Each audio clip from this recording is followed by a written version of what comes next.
So we might have a few more trickle in. Um, I don't have a specific topic to riff on tonight.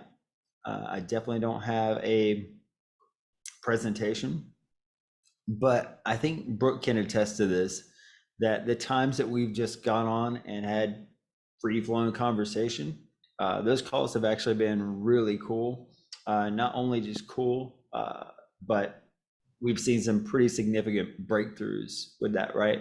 Because I can always come up like with something. I always come in with like a sermon, right?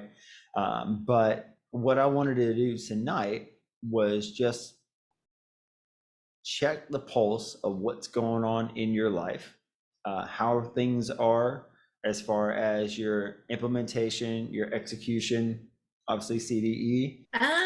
To be honest with you, which I think I've like told Joel, but I think my biggest struggle has been doing the workouts. I've like, to be honest, it's not part of my CDE. And I'm saying that like wholeheartedly because everything else that I do is so automatic now, except for the workouts. And I feel like I'm in a place of like stuckness when it comes to you're doing all these other things automatically because you've been doing them for so many months, but the workouts still feel like it's not part of my CDE or they're not coming, like I'm not just automatically including it in my day, if that makes sense. Like the emphasis is on everything else but the training program. Yeah. So, like, for example, get up, pee, weigh yourself. Like, that is just muscle memory. I don't even think about it. Eat your food, weigh it, done.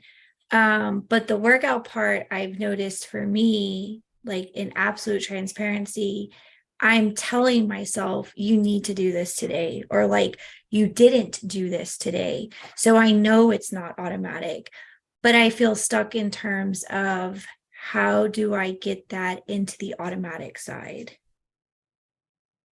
Okay. Uh, is there any resistance on just when you think about it, you have the thought of like working out? Is there any uh, explicit resistance there? If I'm being honest, I think yes. I Okay. think yes. I think that maybe part of my programming still views it as maybe like a chore. And so, but it doesn't view the other parts as a chore. The other parts are non-negotiable. So I'm in this mindset of how do I rewrite that framework so I don't feel like I have to do this today and more like it just happened. Right. So if you dive into that a little bit, where do you feel like that origin of that resistance started? I think timing. So between being a mom and working full time, I guess in my mind, it's just, even though it's not a lot of time, my mind is just kind of like, where are you going to fit this in? Or my mind feels like I'm cutting something else out in order to fit it in. And I don't know if that's a true representation of like what actually is going on, or if that's just what I mentally think is going to happen. So I just don't do it. Mm. Like Mm. the steps, like I'll do the steps and everything else. But the workout part, yeah, I don't know. So, That could just be me. so just the automatic reaction that you have is training. I don't have time for that. Yeah. Okay. And so the resistance actually is stemmed from the schedule, which probably at some point in your life you absolutely didn't have time for, you know, a half hour, 45-minute training session 3 or 4 times a week. And then we pull that forward into now. And if you're being completely, you know, just honest and transparent, if you did a time evaluation of your day, do you feel like you could find 30, 45 minutes to work out now? Oh, absolutely. Because like 8 months ago, I would have told you I didn't have time to weigh my food, and now I do, right? And so I know it's there. I just, how do you, like, do you ever feel like your brain is like, yes, it's there, but then the other half of your brain is like, no, you don't have time. Sure. Uh, so there's a couple of things, right? So it's like you've just clearly identified an old program from years ago that you're still running, that you're applying it to Yes. present day, whenever like everything else in this operating system, kind of speak your language, right? In this operating system has been updated and upgraded, Mm-hmm. but this one program is like still back here and it hasn't been updated with all the rest. Right. So one, it's like when you sit down and you do just like we sit down and it was like, okay, what are my calories today? What's my protein? What log my protein first, backfill calories, however you want to do that. That's the day's budget. Or we can even extrapolate that over the week, right? But with time, it's we can believe that we have zero time for anything, right? But then we actually look and see, okay, well, for this block of time, I didn't have anything going on. And there was another like 30, 45 minutes in the day that I had that was free. Uh, and so that just comes from doing like a time audit and seeing, okay, well, I actually do have time. So if it's not that, and I know that I have time, I can see that I have time. What is it uh, that's given the internal resistance to execute this, right? And so sometimes we'll take again old program of, well, I don't have time for that, but that also goes back to something like that has triggered that distaste for working out even prior to that. So there could have been like an impactful moment where you had a negative experience with working out, and then you ruled out working out because you don't have time. But it wasn't necessarily even that you didn't have time then, just the fact that you didn't want to experience the same thing you experienced years ago, Mm-hmm. That would make right? So it's easy for present day to say, oh yeah, I just don't have time for that crap. Whenever we do a time audit, and logically, yeah, I do, totally, right?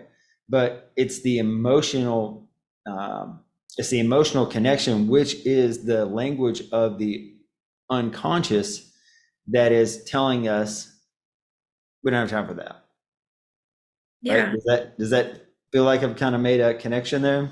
it does. But even beyond that, like this is how you also shifted from I don't have time to weigh my food, I don't have time to track my food, to okay, I want the outcome of this input. So in order to get this outcome, I have to execute on this. And Mhm. that just made sense. Like, okay, yes, this is what I want. This is what I have to do to get it. Let's go. Then the training side of things, we have to find um, that emotional communication on the other side of doing this stuff. Like, I want that, right? What is that? What is the that comes from training? One, I don't have it in like my schedule to work out. If I see the word work, that's automatically going to push back. So in my calendar, I have make muscles.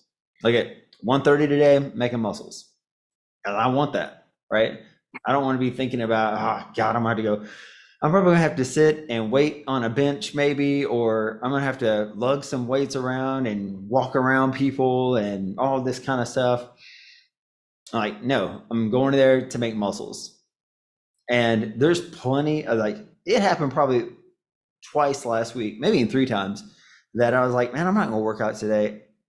I was like, well, I'm gonna make muscles. That's what I'm gonna do. Like, it says right there on my calendar, make muscles. And then I go, okay, I'm just gonna go for a walk. and I go for a walk, and I find myself, it's like my body is just walking directly to the gym. And I get halfway there, I'm like, well, might as well go, might as well go to the gym. I was knocking these steps out, you know? And then it never fails. I go in, do my thing, feel good, I get a bit of challenge, and I can see like, oh, hey, I'm going up in, you know, this certain move, or this, I can get up to this certain amount of pull-ups or whatever it is. Like, okay, that's where me against me shows up. It's like, all right, so if you do this last week, you move at least this much weight this week, and let's see what you got, you know, and maybe even set you know, the bar a little higher. Mm. But you have to, you know, the one thing you want to do is you want to find that emotional connection to the thing on the other side of the thing, right? So, like, to you, what do you feel is the benefit of training? I think it's always been the way I feel afterwards, because there's like that euphoric feeling. Mhm. And usually, even though my body's exhausted, the mental side of me feels more motivated. It like wakes something up. So in the past, like if I've been in a rut, even just like creative problem solving, doing a workout would wear down my body but wake up my mind. Like I could sit down and think more clearly or have more clarity. So for me, the workout is, other than like building muscles or changing my body composition, it's that the endorphins that are released after the fact. Mm. Okay. So we had an emotional state that we're chasing, right? Just like happiness, happiness is something that releases the same. We can build that, like we can actually stack that happiness. We've talked about that before. So that changes our state. So you're saying that, okay, when you train, that changes your state, and you feel like you've, one, accomplished something, and two, that you're in a place like, oh, that was great. I'm so glad I did this kind of thing, right? So beyond that, what do you feel would be the benefits from training in like real world application? Um, I mean, showing up to something that I've committed, so like holding myself accountable. There's nobody around me to make me go. So just that individual ability to set that daily goal and go. Um, I think honestly, like the emotional part definitely like goes back to my kids. Or I now that you mention it, because I know like many years ago when my kids were smaller, there was just like a lot of judgment and guilt around like you're gonna leave them to go work out. You already worked 8 hours today, so now you're leaving them to go work out. And like now I know, in order to be a parent, for anyone that like is a parent, you have to show up for yourself first, or you're not contributing anything to your children. But I still feel that of like, because I told you before, if I do work out, it's with my kids. And I think that is where I had found that in between of like showing up for me, but not feeling the guilt of, I've already been gone for 8 hours a day, and now I'm going to be gone for another hour, whatever, just to factor in the commute and the guilt of like leaving when I haven't even done or given them any attention, if that makes sense. Mm-hmm. Yeah. So, I mean, you just made the emotional connection to the reason that you didn't want to train in the first place. And you said that it wasn't necessarily that, it was the fact that you didn't have time, right? Yeah, or yeah, because I mean that feeling of like you do have time, but should you be dedicating your time? You've already, so, and I know it's not true. I don't know if the solution would be, or if anybody else has felt that way, if the solution is to like wake up first thing in the morning and go, so you don't feel like at the end of your day you're retracting anything, or if you feel like you're more present. that's kind of like where I've fallen in between of like, okay, do I go in the morning because then it's done and there's no such thing as not having time. It's the first thing out of your time budget you spent. So after that, do you feel more present? How do you work on that as a parent between doing something that is important for you, but also not feeling that guilt of you're gone again? Hmm. Hmm. And I mean, I'll that's, definitely want, yeah, Brooke to speak on that. I was just gonna say, that's exactly why I get up during the school year at 3:45 in the morning. And it's like, I don't immediately start working out at 3:45, right? But like, I like to have a half an hour to like adjust to my day and like feel like I got some like me time, and then I do my workout and then I get ready for work. But it just works for me because then when I come home, like the kids ride home, like I teach and they come home with me from school and I have all afternoon and evening and I don't feel like I'm losing that time because I hear you. Like, especially when they were little, like now they're 16 and 13, but when they were like toddlers, right? There Mhm. was, you definitely, when you would go to the gym after work, judgment. People were looking at you like, why are you here? You don't have, Yeah. like, you're not going to spend more time with your kids. Yeah, I felt that for sure. Yeah, that makes sense. I think like that helps me a lot because I can definitely tell you after 5 o'clock, my brain is instantly like, you don't have time. You can go to the gym or you can be present and everyone can sit down and eat dinner. You can go to the gym. So like that is where I know for me personally, if it's hit 5 o'clock, my brain switches to you don't have time because, and it's not that I don't actually have time, it's just that rationale of you have between 5 and 8 to do these things. So I think for me, really thinking about it is like that guilt factor because before I had kids, I didn't feel that way. There's a distinct difference between like going to the gym before kids, going to the gym after kids for me. And it was that feeling like, yeah, like you're not being fully present. So maybe for me, I do need to just like do it in the morning. So I'm present for me, but then I don't feel like I'm sacrificing after 5 o'clock. Yeah. Yeah. I mean, you've got obligations, you got priorities.